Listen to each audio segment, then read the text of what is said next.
Que le Père de notre Seigneur Jésus-Christ ouvre à sa lumière les yeux de notre cœur pour que nous percevions l'espérance que donne son appel.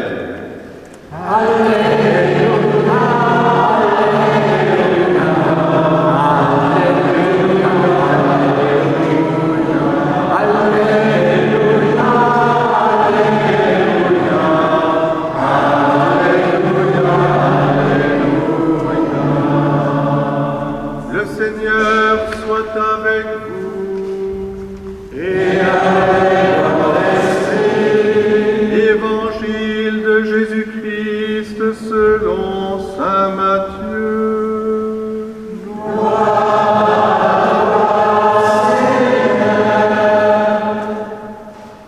Au chapitre 22e, en ce temps-là, Jésus se mit de nouveau à parler aux grands prêtres et aux pharisiens.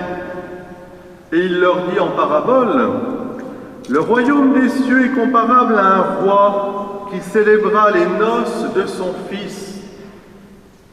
Il envoya ses serviteurs appeler à la noce les invités, mais ceux-ci ne voulaient pas venir.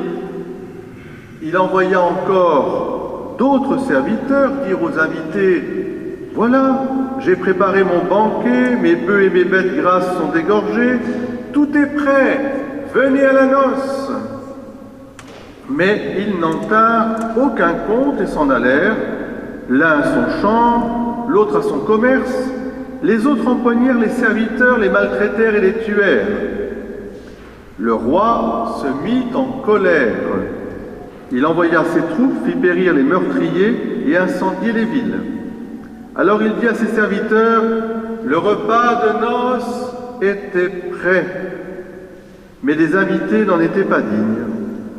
Allez donc aux croisées des chemins, et tous ceux que vous trouverez, invitez-les à la noce. » Les serviteurs allèrent sur les chemins, rassemblèrent tous ceux qu'ils trouvèrent, les mauvais comme les bons, et la salle de noces fut remplie de convives. Le roi entra pour examiner les convives, et là il vit un homme qui ne portait pas le vêtement de noces. Il lui dit, « Mon ami, comment es-tu entré ici sans avoir le vêtement de noces ?» L'autre garda le silence.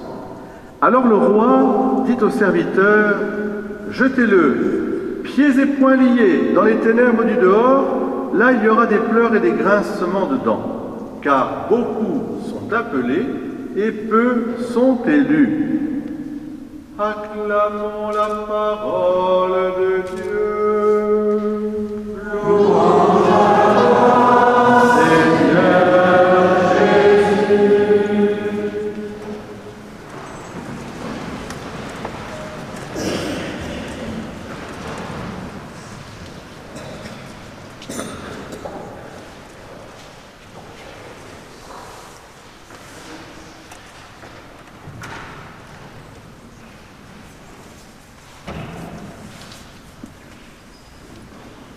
Bénis le Seigneur, ô mon âme, de tout mon être son sein. Bénis le Seigneur, ô mon âme, et n'oublie aucun de ses bienfaits. Action de grâce. Lorsque l'Évangile a retenti aujourd'hui, c'est un évangile qui nous invite à des noces. C'est pour ça qu'il faut pouvoir bénir le Seigneur et n'oublie aucun de ses bienfaits. L'invitation aux noces, au banquet, puisque le Seigneur dit il y a un banquet, il y a même des bœufs, il y a le bœuf qui est à la broche, etc., les bonnes viandes, etc., le bon vin, hein, tout est prêt. Et curieusement, les gens ne répondent pas à cette invitation. Alors, dans un premier temps, on va essayer de voir de quoi on parle vraiment, c'est quoi ces noces, et puis ensuite, qui est invité, et comment répondre à l'invitation pour pouvoir participer aux noces. C'est magnifique. Alors, une petite confidence, la première fois que j'ai entendu parler d'un banquet, grâce, du vin à volonté. J'avais 5 ans, mais c'était pas à l'église, c'était même pas à la maison, c'était dans une bande dessinée, à la fin d'Astérix. Il y a toujours le banquet final, et le barbe qui est attaché à l'arbre, parce qu'on ne veut pas qu'il chante, mais c'était là. Et je me suis dit, ah, c'est formidable, Goscinny, Uderzo, ils ont compris la vie. La vie, c'est une invitation au banquet. Il faut absolument qu'on puisse être tous au banquet. Alors après, j'ai compris qu'il y avait un banquet là-haut, les noces. Alors, on était invité à des noces. Il ne faut pas rater le coche. Alors, qu'est-ce que c'est que ces noces? Qui c'est qui se marie? Allez, je vais interroger. Tu sais qui c'est qui se marie dans les noces qu'on a entendu dans l'évangile? Non, on va te le dire. Geneviève? J'ai mal à la gorge, je ne peux pas parler. Bon, on va interroger Marco. Toi aussi, tu as mal à la gorge. C'est curieux, il y a le vent qui a soufflé, ils ont tous mal à la gorge. Alors, c'est vrai en plus, mais bien sûr c'est vrai, ça tombe bien comme dirait l'autre. Hein? Alors moi, je vais interroger maintenant, Jean-Baptiste, tu as une idée, toi? Il était en train de poser la question, lui il était en train de poser la question de voir un peu. Bon, je sais, il y a quelqu'un qui va me répondre. Cécile? Oui, pourquoi l'évangile, c'est qui? On parle de qui?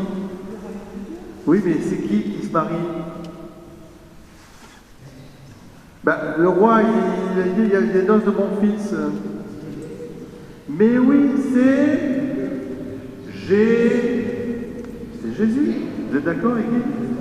Attendez, hein, je vais vous interroger aussi, les guides. Alors, c'est Jésus qui se marie. Mais alors, Jésus se marie, d'accord, je veux bien, le roi a envoyé son fils. Le royaume des cieux est comparable à un roi qui fait un banquet de noces, il a envoyé, etc. Mais Jésus, il se marie avec qui?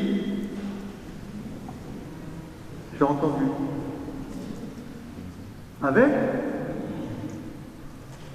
Avec chacune et chacun d'entre nous, puisqu'il se marie avec la fille de Sion. Alors elle porte un nom dans la Bible, la fille de Sion. Waouh, plus beau encore que la reine de Saba, etc. Elle doit être magnifique. La fille de Sion dans la Bible, ça représente l'humanité. C'est l'humanité. La fille de Sion, c'est Jérusalem, au sens cité de la paix. C'est la maison qui va avoir, où tout le monde va monter et confluer dans une seule et même famille. Donc Jésus se marie, il nous invite aux noces, il se marie avec l'humanité. Le Fils de Dieu prend notre nature humaine, il se l'unit à lui pour devenir à la fois vrai homme, tout en étant vrai Dieu. C'est ça les noces. Et alors vous comprenez que derrière cette parabole, il y a évidemment une vérité essentielle pour nous dans nos vies. Mais qu'est-ce que Jésus a changé, transformé dans notre nature humaine pour qu'il s'unisse à lui? Quel était le cadeau que le Fils du roi a donné à notre nature humaine? C'est quoi? Cécile. C'est quoi le cadeau, le cadeau de noces qu'il nous a fait? La parole, mais la parole qui est devenue incarnée, il nous a fait participer à sa propre nature. Désormais, l'humanité, elle est dans une relation filiale avec Dieu le Père, elle participe à la grâce pour pouvoir voir face à face Dieu.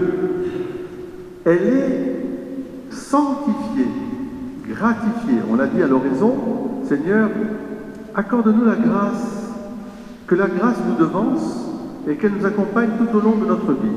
Mais quand est-ce, Jean et Brigitte, que j'ai reçu la grâce de Dieu? C'était quand? Pour Noël, pour la communion, mais avant, au baptême. Alors, je le dis aux enfants comme aux plus grands, les baptêmes, c'est ce qui nous revêt, ni plus ni moins, de la nature divine. Quand je suis baptisé, je participe à la vie même de Dieu. je suis revêtu de la vie de Dieu. C'est pour ça qu'on habille les petites filles et les petits garçons, les petits bébés, de blanc, comme Hortense, samedi. Hier, on l'a revêtu de blanc. C'est l'habit de noces. Ça veut dire c'est la grâce. Et alors, on voit bien que dans l'Évangile, le Seigneur, il a deux cibles pour nous aujourd'hui. La première, c'est de dire aux pharisiens et aux prêtres, c'est nous, aujourd'hui. Nous avons la religion au sens de la révélation et nous offrons un culte à Dieu dans cette église. Mais il nous dit, attention, la messe, c'est l'invitation aux noces. Est-ce que vous venez vraiment pour accueillir cette invitation et vous nourrir de cette vie même et repartir aussi pour aller accueillir tous ceux qui sont autour, vous les amener.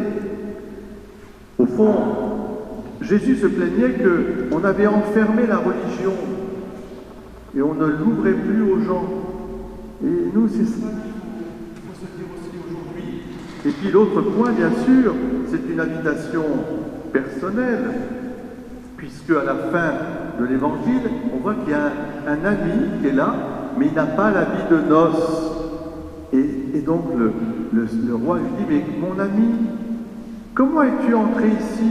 Tu n'as pas revêtu l'habit de noces. Et ce qu'il faut noter, c'est que cette personne ne dit rien.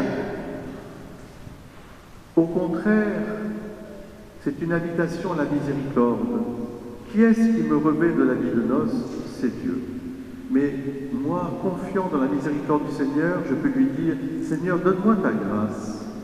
Si j'y suis, garde-moi. Si je n'y suis pas, mets-y-moi. Ça, c'est la phrase de Jeanne d'Arc. Si je suis dans la grâce, que le Seigneur m'y garde. Si je n'y suis pas, que le Seigneur m'y mette. Elle demande miséricorde. Et la miséricorde, elle passe par la parole de Dieu, elle passe par les sacrements, en particulier le sacrement de réconciliation et de pénitence. Parce que le banquet de noces, il est ouvert à tous, et en particulier aux pauvres de cœur, à ceux qui sont assez humbles, pour dire, Seigneur, fais-moi miséricorde. Moi, je ne suis qu'un pauvre pécheur, mais toi, tu es, tout simplement tu es l'être par excellence, tu es l'amour, et tu veux me revêtir de cela. Me voici devant toi. Alors, moi je vous invite, en ce dimanche, à bien comprendre qu'à chaque fois qu'on fête l'Eucharistie, on fête le banquet des noces du Fils de Dieu, qui a revêtu notre humanité pour nous revêtir de sa divinité. Et quand vous allez venir communier, vous pouvez vous interroger simplement, Seigneur, qu'est-ce que je fais de cette grâce que tu m'as donnée?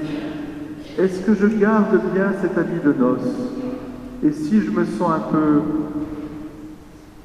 je dirais pécheur, c'est pas grave, venez à la miséricorde du Seigneur, demandez-lui, Seigneur, revêt-moi de cet habit, garde-moi, mais garde-moi aussi dans ce désir de correspondre à ton invitation, que je sois vraiment moi aussi uni à ce peuple de Dieu, fille de Sion.